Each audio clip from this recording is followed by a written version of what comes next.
Okay, so I wanted to do a simple, straightforward spellcaster build. Take a bit of a deeper look at Devastation since I just kind of did a review or an overview during beta. I really didn't do much other than just look at the abilities and the talents.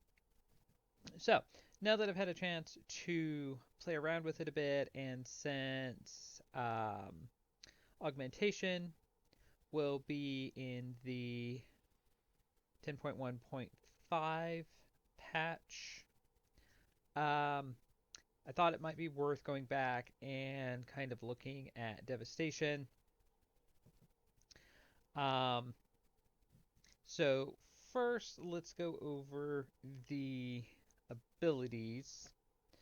So Living Flame is going to be your filler ability. It's going to be the one you spam the most. It does damage and healing. So think of Penance without it being a channeled ability. Azura Strike is your kind of AoE version of Living Flame. Does frost damage. You can take a talent where all of your blue abilities will slow movement speed of your targets, so this will slow enemy targets. Disintegrate is your big damage dealing ability. It's the one you're going to be using the most. Emerald Blossom is not really all that um, essential per se. It's just kind of nice to have. It's an AoE heal, so you won't use this all that often. It just kind of depends on what it is you're doing. But it's kind of nice just to be able to have it and have an AoE out once in a while. Fire Breath is your AoE empowerment ability. It's the one I would say you'll probably use regardless of whatever else you have. It does damage and puts a dot on the target or targets. Um, Eternity Surge is at your single target empowerment. It can be used as a cleave AoE effect, but you'll most likely use it as a single target ability. And then Deep Breath is your big kind of AoE cooldown. Pyre is an ability they really tried to build Devastation around. And I have no idea what they were trying to do with this. For all intents and purposes, it is a awful ability. Um, it doesn't do more damage than anything else. It doesn't synergize with anything else. It's just kind of here. So I will mention this a bit later when we get into talents. Um, of course, Obsidian Scales is your damage reduction. Rescue, I have simply because I was trying to take the talent for um, Hover, and it was one of the talents you had to take. I don't mind having it. It's probably the one I use the least. I've used it in PvP. I'll occasionally use it when I'm doing group content, running around, Forbidden Reach, what have you. Um, it can be kind of nice to have. It's kind of a it kind of takes leap of faith and puts a spin on it. So it's kind of a just a fun ability to have when you get to use it. Um, let's see. I took Whale, which is your spell interrupt. It's usually pretty good. I've done enough mythics and everything that regardless of what you're doing, if you can have an interrupt, It's usually pretty good to have an interrupt. And then Fury of the Aspects is your heroism, time warp, bloodlust, all of that. Um, yeah, Verdant Embrace is a good single target heal. So I'd say go ahead and take that. Hover, I don't really use all that much. It was one of those abilities, it was kind of like Demon Hunter. There were certain abilities that really got a lot of attention at the beginning, and this was one of them, and I hardly ever use it. Um, just simply because there's just never an occasion where I need to use it. I remember I have it. I have forgotten I have it, but it's not even on my main bar because I don't really need to use it most of the time. I did some time walking dungeons. I did use it here and there. Occasionally, I'll use it for movement because it does increase your movement speed. It does kind of give you a bit of a. It's kind of like a mini blink. It'll kind of move you forward a bit. Um, Landslide I took because it doesn't stun but it roots, so it's kind of nice to have. And then Expunge removes poison effects. So yeah, so that's pretty much everything. So as I said, I tried to do a simple, straightforward spellcaster type of setup. So I just wanted to hit a button and have it do something. I didn't want to have to worry about using anything else in combination with anything else. So I picked talents that worked with the abilities I already had. So you, while you don't have what may not look like you have a lot, it actually does a lot. You have single target, you have AoE, and because of how invokers are set up, you even have a bit of cleave. So, um, as far as the talents, I deliberately skipped Dragon Rage and Firestorm. Um, Went with um, talents that more or less either gained me some sort of ability or enhanced an ability I already had. Didn't want to mess around with anything, like I said, trying to activate something that works for something else. I've used both of these individually. Um, they didn't really, they're nothing really all that special. So I feel like I could uh, work without them, live without them. Ended up going through or going down the fire side of the devastation tree. So the left side is more your red abilities, and the right side is more your blue abilities. And then there's some bronze and kind of utilities kind of in the middle throughout. So, so the first um, passive, because a lot of what works with the spells I already have are passive abilities. Um, the first passive would be, yeah, so it'd be the Essence Burst, either the Ruby Essence Burst or the Azura Essence Burst, which makes your next Disintegrate or Pyre cost no essence. Um, so as I said, you will end up using Disintegrate pretty much as your primary ability. So my rotation will consist of using Disintegrate twice. If you take the right talent, you can increase your essence to 6 and increase essence regeneration. I would say I do think they tweaked the regeneration because it seems like it's a lot quicker than it was in beta. In beta, it took forever, and you really didn't have much of a way of regenerating it other than just letting it do its thing. You had some abilities that used it, and those were a bit more powerful, and then you had your other abilities that used mana and were more average. They scaled as you got gear and leveled and things like that. Um, so it does seem a little bit more well-rounded now. You can actually maintain a rotation, just keep running through things. You really don't have a lot of downtime, which I really like. You just kind of have to use the right ability at the right time, since you have clearly either single target or AoE. So I will use this twice, and then I will use Living Flame, which also places a dot on the target. And then I will use Fire Breath.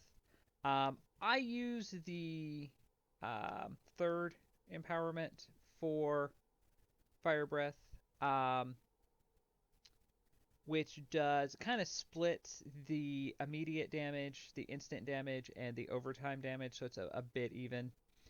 If you were to use the first empowerment, it does less damage, more overtime.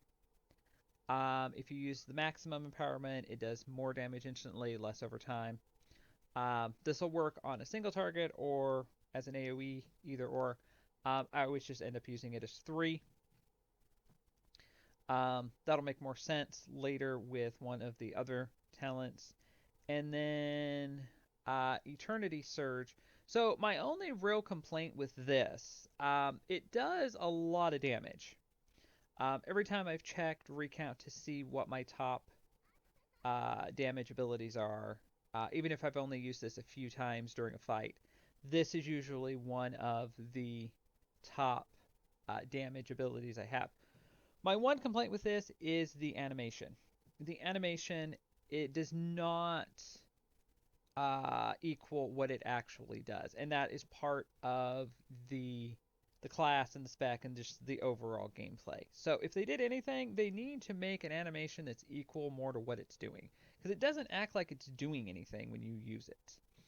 And I almost, if I could have, I would have gotten rid of it. Where it is in the talents, I kind of had to take it and just leave it because I wanted the damage increase to disintegrate and deep breath, things like that. It was just really weirdly placed in the talents, so I had to keep it. And then I started playing with it as I was running around the Forbidden Reach, and as I said, you'll mostly, I would say, you'll mostly end up using this just as a single target ability.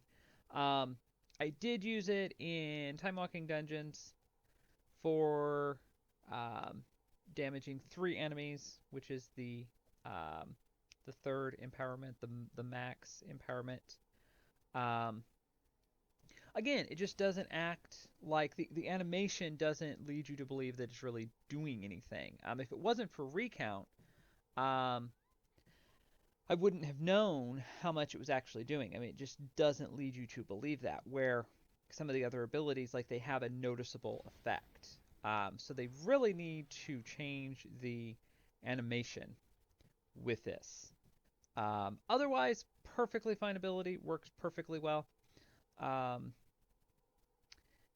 the So what I will end up mainly doing is using Living Flame and then Disintegrate, and then Fire Breath and Eternity Surge um, when appropriate. So pretty much keep Eternity Surge on cooldown during boss fights, and then Fire Breath just reapplying when appropriate. So try to keep the dot for Living Flame up and Fire Breath, and then using Deep Breath when um, appropriate. Has a 1 minute cooldown, which for a hard hitting AoE is not bad. So some rares around the Forbidden Reach have more ads than others, so it's kind of a pick and choose. Mostly, I'll just keep running through my rotation. I used Azura Strike a lot in Time Walking, not so much like around the Forbidden Reach, things like that.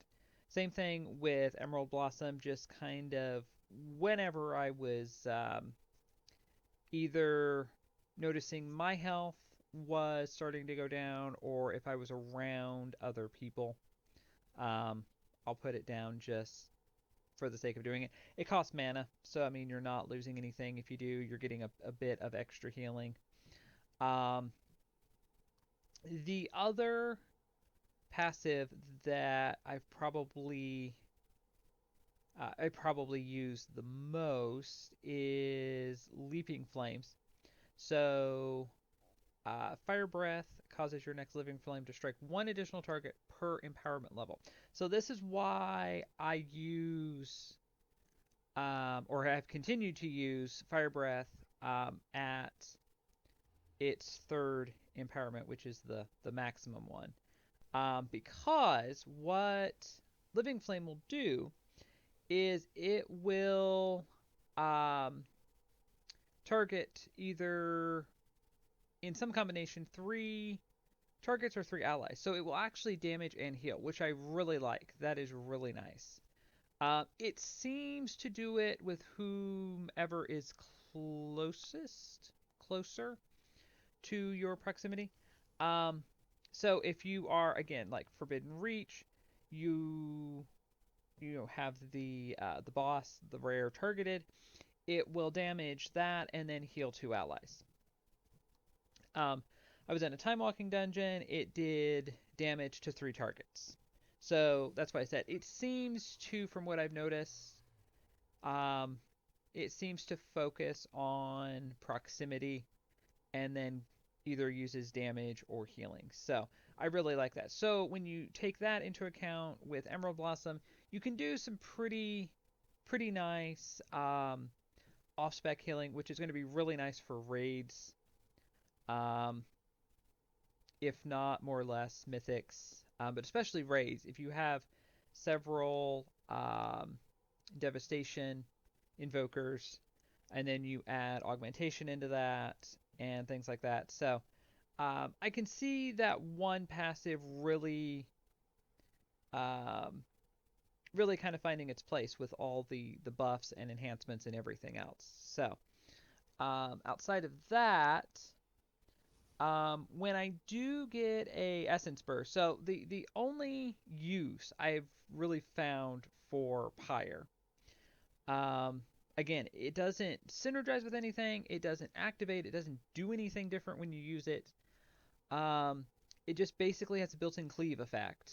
Um, this was a big thing during beta. I noticed like they really tried to build everything around this, and I that was kind of my thinking earlier on was trying to build things not solely around this, but to try to synergize as much as possible with this, kind of how I have with the other abilities where the passives kind of work with the rotation so you don't really have a lot of downtime. Um, that does not seem to be the case with Pyre. Um, so in Time Walking, when I would get an Essence Burst, I would use um, basically Disintegrate for single target damage and Pyre for kind of cleave AoE damage. Because you will get those procs kind of back to back on some mob fights. So that was the only use I could find for it. That was the only thing that made sense. Because it doesn't really make sense to use Disintegrate since it's a channeled ability. If Fire Breath or Eternity Surge is on cooldown, it's nice just to kind of have something else. And I did decent DPS in Time Walking. I was usually in somewhere in the top three for all five that I did for the quest. Um, so yeah. So as I said, Living Flame. You can take a passive for that. You can take a passive for Disintegrate, Pyre. Um, Nothing really resets like Fire Breath or Deep Breath. You can take um, a talent that will. There we go. Reduces the cooldown by 1 minute. So I would definitely say that is worth taking. You can also, if I can find it, there we go. Recall. So this will, when you use it and you're traveling in the air, you can hit it again and it will take you back to your previous location. So that is also very nice. It's also very good to use kind of as a movement ability, um, which may sound a bit weird, but I have used it in the Forbidden Reach to avoid some AoE things and keep uptime with doing damage. I've used it in Time Walking to kind of reposition myself for what I knew we were going to do next when we were doing like the end time dungeons, things like that. So it is a nice ability. I do like being able to go back to your previous location. I do use that quite a bit. Um, if you notice, like I didn't take anything like tip of the scales or anything, I didn't take any enhancement abilities or anything like that. And that seems to be, I would say, kind of how Devastation works best. Depending on what you're doing, you can kind of tweak the talents. A lot of the blue talents, which are more frost-oriented abilities, don't seem all that powerful, as many frost abilities don't outside of Frost Mage. A lot of the fire abilities seem to have more kind of single target cleave, somewhat AoE effects depending on what they are. Um, so leaning more towards that side seems better. What really um, adds kind of a twist to Devastation um, is the Invoker abilities, the bronze abilities, which are more utility, the green abilities, which are more healing. You have more. Um, it's not quite to the level of what augmentation is, but you have kind of a mismatch of.